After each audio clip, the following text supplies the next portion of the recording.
ಸರ್ವಮಂಗಳಮಾಂಗಲ್ಯೆ ಶಿವೆ ಸರ್ವಾರ್ಥಸಾಧಿಕೆ ಶರಣ್ಯೆ ತ್ರಯಂಬಕೆ ದೇವಿ ನಾರಾಯಣಿ ನಮೋಸ್ತುತೆ. ನಮಸ್ಕಾರ ವೀಕ್ಷಕರೇ. ಮನುಷ್ಯ ಅಂದಮೇಲೆ ಒಂದಲ್ಲ ಒಂದು ರೀತಿಯಲ್ಲಿ ನೋವನ್ನು ಅನುಭವಿಸ್ತಾನೇ ಇರ್ತೀವಿ ನಾವು. ಪ್ರತಿದಿನ ಬೆಳಗ್ಗೆ ಎದ್ದಾಗಿಂದ ರಾತ್ರಿ ಮಲ್ಕೊಳ್ಳೋವರೆಗೂ ನಿರಂತರವಾಗಿ ಹೋರಾಟ ನಡೀತಾನೇ ಇರುತ್ತೆ. ಮನುಷ್ಯನಿಗೆ ಕಷ್ಟ ತಪ್ಪಿದ್ದಲ್ಲ.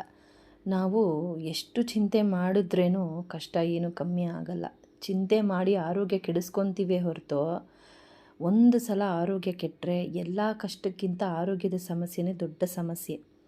ದುಡ್ಡು ಹೋದ್ರೇನು ಮತ್ತೆ ಸಂಪಾದನೆ ಮಾಡ್ಕೊಂಡು ಬಿಡ್ಬೋದು, ಆದರೆ ಆರೋಗ್ಯ ಕೆಟ್ಟರೆ ತುಂಬಾ ಕಷ್ಟ.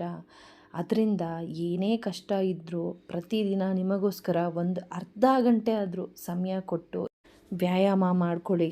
ಮಕರ ರಾಶಿಯವರಿಗೆ ಜೂನ್ ತಿಂಗಳು ಹೇಗಿರುತ್ತೆ ಅಂತ ನೋಡೋಣ ಬನ್ನಿ. ಮೊದಲಿಗೆ ಗುರು ಬಂದು ಷಷ್ಠಮ ಭಾವದಿಂದ ಸಪ್ತಮ ಭಾವಕ್ಕೆ ಸಂಚಾರವನ್ನು ಮಾಡ್ತಾನೆ. ಈ ಸಂದರ್ಭದಲ್ಲಿ ನೀವೇನಾದರೂ ಮದುವೆ ಪ್ಲ್ಯಾನಿಂಗ್ ಮಾಡ್ತಾಯಿದ್ರೆ, ಅಂದರೆ ಸಿಂಗಲ್ಸ್ ಇರೋರಿಗೆ ವಿವಾಹದ ಪ್ರಸ್ತಾಪಗಳು ನಿರೀಕ್ಷಿಸಬಹುದು. ಅದನ್ನು ಸೋಲ್ಮೇಟ್ ಕನೆಕ್ಷನ್ ಇರುವಂತಹ ಸಂಗಾತಿ ಸಿಗುವ ಸಾಧ್ಯತೆ ಇದೆ. ದಂಪತಿಗಳು ತುಂಬಾ ಸಂತೋಷದಿಂದಿರ್ತಾರೆ ಈ ಸಂದರ್ಭದಲ್ಲಿ, ಮತ್ತು ಅವರ ಸಂಬಂಧ ಇನ್ನೂ ಗಟ್ಟಿಯಾಗುತ್ತೆ.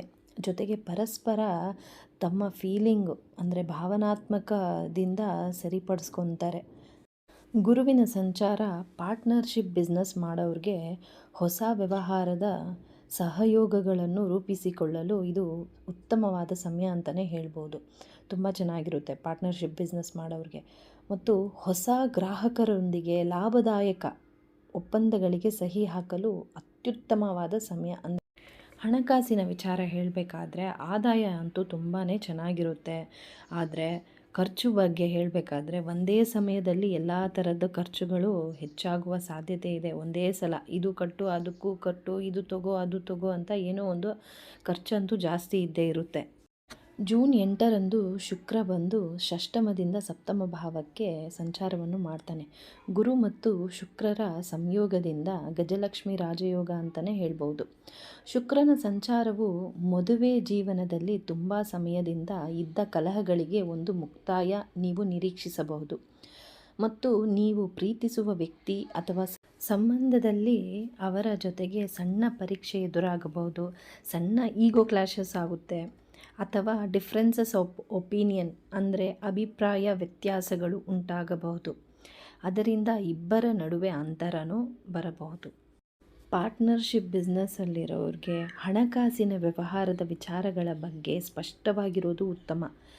ಯಾಕಂದರೆ ಲಾಭದ ಬಗ್ಗೆ ನೀವು ಸರಿಯಾಗಿ ಮಾತಾಡಲಿಲ್ಲ ಅಂದರೆ ಭಿನ್ನಾಭಿಪ್ರಾಯ ಆಗ್ಬೋದು. ಅದಕ್ಕೆ ಯಾರಿಗೆ ಎಷ್ಟು ಪರ್ಸೆಂಟೇಜ್ ಅನ್ನೋದು ಕೂತು ಮಾತನಾಡ್ಕೊಳ್ಬೇಕು, ಡಿಸ್ಕಸ್ ಮಾಡ್ಕೊಳ್ಳಿ. ಮತ್ತು ನಿಮ್ಮ ಪಾತ್ರಗಳು ಅಂದರೆ ಯಾರು ಯಾವ ಕೆಲಸವನ್ನು ನಿಭಾಯಿಸ್ತಾರೆ ಪಾರ್ಟ್ನರ್ಶಿಪ್ ಬಿಸ್ನೆಸ್ಸಲ್ಲಿ ಅನ್ನೋದು ಪ್ಲ್ಯಾನಿಂಗ್ ಮಾಡಿಕೊಂಡು ಇದ್ದರೆ ಏನೂ ತೊಂದರೆ ಆಗಲ್ಲ.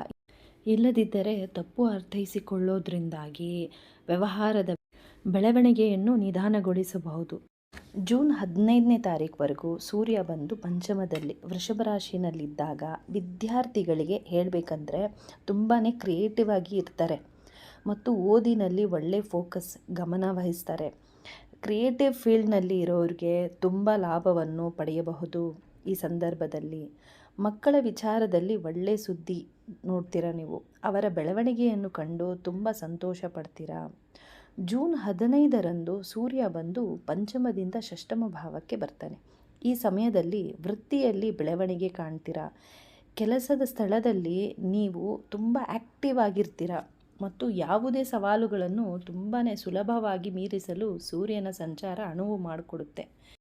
ಜೂನ್ 15ರಂದು ಷಷ್ಠಮದಲ್ಲಿ ಸೂರ್ಯ ಇದ್ದಾಗ ನೀವು ಸ್ವಲ್ಪ ಆರೋಗ್ಯದ ಬಗ್ಗೆ ಸ್ವಲ್ಪ ಗಮನ ವಹಿಸಬೇಕು. ಜೀರ್ಣಕ್ರಿಯೆ ಸಂಬಂಧಿಸಿದ ಸಮಸ್ಯೆ ಆಗಬಹುದು. ಒತ್ತಡಕ್ಕೆ ಅಂದರೆ ಸ್ಟ್ರೆಸ್ ಸಂಬಂಧಿಸಿದ ಸಣ್ಣ ಸಮಸ್ಯೆ ಆಗಬಹುದು. ಆರೋಗ್ಯಕರ ಆಹಾರ ಸೇವನೆ ಮಾಡಿ ಮತ್ತು ಡಿಸಿಪ್ಲಿನಿಂದ ರೂಟೀನ್ ಇದ್ದರೆ ಮೇಂಟೈನ್ ಆಗುತ್ತೆ.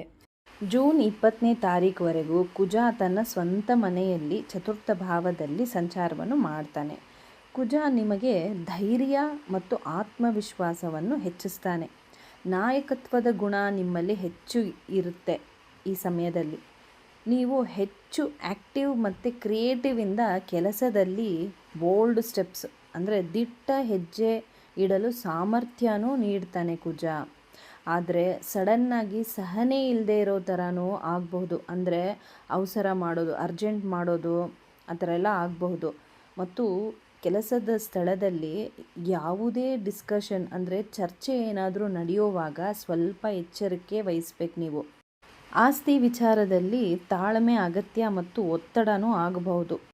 ಜೂನ್ 20ರ ನಂತರ ಕುಜ ಬಂದು ಚತುರ್ಥ ಭಾವದಿಂದ ಪಂಚಮಕ್ಕೆ ಸಂಚಾರವನ್ನು ಮಾಡ್ತಾನೆ. ಈ ಸಮಯದಲ್ಲಿ ನಿಮ್ಮ ಕ್ರಿಯೇಟಿವ್ ಐಡಿಯಾಸ್ ಏನೆಲ್ಲ ಮೈಂಡಲ್ಲಿ ಯೋಚನೆ ಮಾಡ್ತಾ ಇರ್ತೀರಲ್ವ, ಅದೆಲ್ಲ ನೀವು ರಿಯಾಲಿಟಿಗೆ ತೊಗೊಂಡು ಬರ್ತೀರಾ, ಟರ್ನ್ ಆಗುತ್ತೆ, ರಿಯಾಲಿಟಿಗೆ ಬರುತ್ತದು. ಯಾರೆಲ್ಲ ಫೈನಾನ್ಸ್, ಮ್ಯಾನೇಜ್ಮೆಂಟ್ ಮತ್ತು ಟೆಕ್ನಾಲಜಿನಲ್ಲಿ ಇದ್ದೀರೋ ನಿಮ್ಮ ಸ್ಥಿರ ಪರಿಶ್ರಮ ಅಂದರೆ ಡೆಡಿಕೇಷನ್ಗೆ ಒಳ್ಳೆ ಪ್ರತಿಫಲನೂ ಸಿಗುತ್ತೆ. ವೀಕ್ಷಕರೇ ಕ್ಷಮೆ ಇರಲಿ, ಬ್ಯಾಕ್ಗ್ರೌಂಡಲ್ಲಿ ಮಳೆ ಬೀಳೋ ಶಬ್ದ ಬರ್ತಾ ಇದೆ, ನಿಮಗೆ ಡಿಸ್ಟರ್ಬೆನ್ಸ್ ಆಗ್ಬೋದು. ಮತ್ತು ನಮ್ಮ ಮನೆಯ ಹಿಂದೆ ಒಂದು ಮನೆ ಕಟ್ತಾ ಇದ್ದಾರೆ, ಅದರ ವೆಲ್ಡಿಂಗ್ ಕೆಲಸ ಏನೋ ನಡೀತಾ ಇದೆ, ಅದರಿಂದನೂ ಸ್ವಲ್ಪ ನಿಮಗೆ ಸೌಂಡ್ ಬರ್ಬೋದು. ಸುಮಾರು ವಿಡಿಯೋಸ್ಗಳಲ್ಲಿ ಈ ಸೌಂಡ್ ಬರ್ತಾ ಇರುತ್ತೆ, ಅದರಿಂದ ನಿಮಗೆ ಸ್ವಲ್ಪ ಇರಿಟೇಟ್ ಆದರೆ ದಯವಿಟ್ಟು ಕ್ಷಮಿಸಿ. ನಿಮ್ಮ ರಾಶ್ಯಾಧಿಪತಿ ಆದ ಶನಿ ಬಂದು ತೃತೀಯ ಭಾವದಲ್ಲಿ ಸಂಚಾರವನ್ನು ಮಾಡೋದ್ರಿಂದಾಗಿ ನಿಮಗೆ ನಿಮ್ಮ ಪ್ರತಿಸ್ಪರ್ಧಿಗಳಿರ್ತಾರಲ್ವ ಅವರನ್ನು ಮೀರಿಸುವ ಶಕ್ತಿಯನ್ನು ನಿಮಗೆ ಒದಗಿಸ್ತಾನೆ. ನಿಮ್ಮ ರಾಶಿಯಿಂದ 2ನೇ ಮನೆ ಕುಟುಂಬ ಸ್ಥಾನದಲ್ಲಿ ರಾಹುವಿನ ಸಂಚಾರ ಇರೋದ್ರಿಂದಾಗಿ ರಾಹು ಇಲ್ಲಿ ಏನು ಮಾಡ್ತಾನೆ ಅಂದರೆ ಮನೆಯಲ್ಲಿ ತುಂಬಾ ಟೆನ್ಷನ್ ತರಿಸ್ತಾನೆ. ಕುಟುಂಬದವರ ಜೊತೆ ಮಿಸ್ಅಂಡರ್ಸ್ಟ್ಯಾಂಡಿಂಗ್ ಅಂದರೆ ತಪ್ಪು ತಿಳುವಳಿಕೆ ಆಗೋ ಸಾಧ್ಯತೆಯೂ ಇದೆ. ಮತ್ತು ಒರಟಾಗಿ ಮಾತಾಡೋದನ್ನು ನೀವು ತಪ್ಪಿಸ್ಬೇಕಾಗುತ್ತೆ.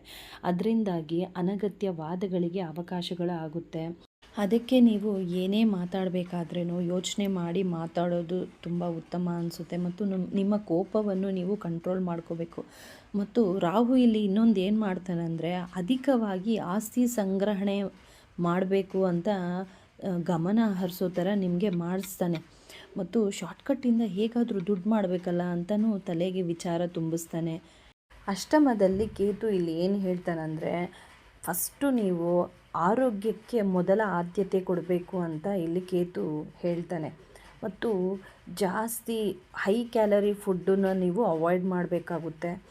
ಆರೋಗ್ಯನ ನೀವು ಕಾಪಾಡಿಕೊಳ್ಳಿ.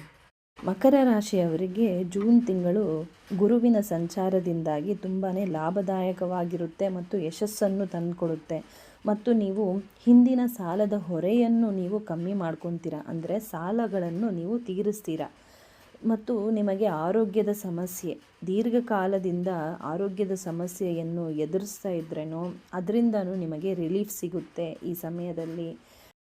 ಪರಿಹಾರ ಬಂದು ಗುರು ದರ್ಶನ ಮಾಡಿ ಮತ್ತು ದೇವಾಲಯದಲ್ಲಿ ತುಪ್ಪದ ದೀಪವನ್ನು ಬೆಳಗಿಸಿ ಪ್ರತಿದಿನ ಸೂರ್ಯನಿಗೆ ನೀರನ್ನು ಅರ್ಪಿಸಿ.